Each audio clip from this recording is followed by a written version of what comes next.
On se plonge aujourd'hui dans une nouvelle qui a fait l'effet d'une bombe hier dans le milieu du jeu de rôle. Black Book Edition, un des plus gros éditeurs français, a annoncé son placement en redressement judiciaire. Alors en préparant notre article, on s'est vite rendu compte que ces mots redressement judiciaire, ils peuvent vraiment faire peur. Du coup, la mission qu'on s'est donnée, elle était simple. Comprendre ce que ça signifie, mais vraiment. Pour eux, et puis pour nous tous, la communauté. Oui, et ça c'est le point de départ crucial de notre analyse. Il faut tout de suite être très très clair là-dessus. Un redressement judiciaire, ce n'est pas une liquidation. Ce n'est pas la fin de l'entreprise. Pas du tout. C'est une procédure qui en fait gèle les dettes et qui donne à l'entreprise du temps. De l'air, si tu veux, pour se réorganiser. Le tout sous la supervision d'un tribunal, bien sûr. Pour filer la métaphore qu'ils utilisent eux-mêmes, c'est une sorte de pause pour survivre. BBE tente, un jet de sauvegarde critique pour rester dans la partie. Ce n'est pas un game over. C'est une image très parlante, ça, pour la communauté. Mais ce fameux jet de sauvegarde, il est lancé contre quoi exactement ?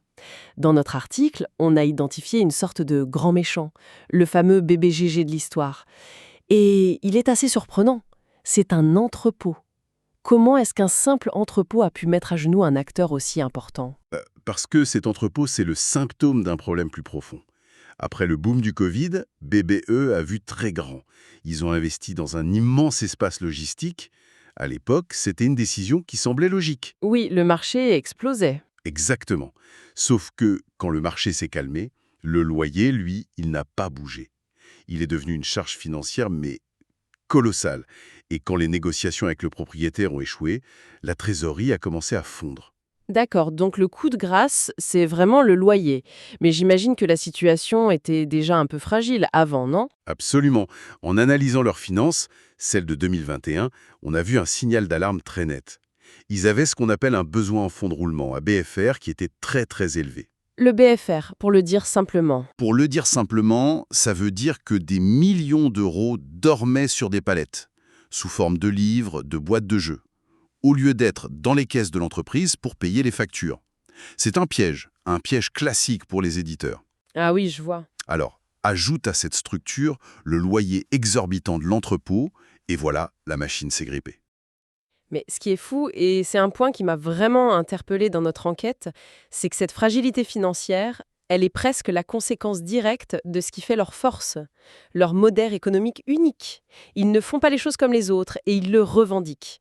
Ils disent eux-mêmes qu'ils jouent en hard mode. Ça veut dire quoi concrètement, jouer en hard mode dans le jeu de rôle ? Ça veut dire refuser le modèle de la petite structure, de la structure agile, et parier sur une professionnalisation totale. On parle de dizaines de salariés, de bureaux, d'une boutique physique à Lyon, et surtout de l'innovation constante, avec des projets comme leur plateforme Game on Tabletop ou leur émission Roll and Play. D'accord, c'est une approche très ambitieuse. Très. Et c'est là que le bas blesse. Ce modèle hard mode, qui vise l'excellence, une qualité irréprochable, il les a poussés à prendre des risques à la hauteur de leurs ambitions, comme cet entrepôt démesuré. C'était une décision logique pour un leader du marché, mais elle a transformé un atout potentiel en leur plus grande vulnérabilité. Leur ambition est devenue leur talon d'Achille, en quelque sorte. Bon, tout ça nous amène à la question qui brûle les lèvres de toute la communauté ludoc. Qu'est-ce qui va se passer pour les milliers de personnes qui ont précommandé des jeux ou participé à des financements ? Sur ce point, le message de BBE se veut absolument rassurant, et c'est un engagement capital pour maintenir la confiance. Ils l'ont dit et répété, toutes les précommandes, tous les projets financés seront honorés. La production continue. Et sans surcoût. Point essentiel, aucun coût supplémentaire ne sera demandé aux souscripteurs. C'est leur priorité numéro 1. D'accord. Donc, le plan de reprise, si on résume, c'est d'abord ça, honorer les promesses. Exactement. Le plan est simple. Ralentir pour mieux repartir. Ils mettent en pause tous les nouveaux projets. L'idée, c'est de se concentrer à 100% sur la production et la livraison de tout ce qui est déjà vendu et en cours. Une stratégie de consolidation, donc. C'est ça.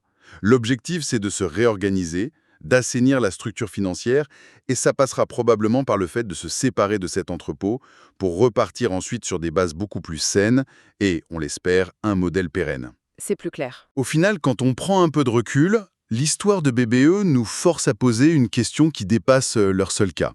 C'est une question qu'on a voulu soulever à la fin de notre article. Ce fameux modèle hard mode, ambitieux, professionnel, mais aussi très lourd et très risqué, Est-il vraiment viable sur le long terme pour des marchés de niche, pour des marchés de passionnés?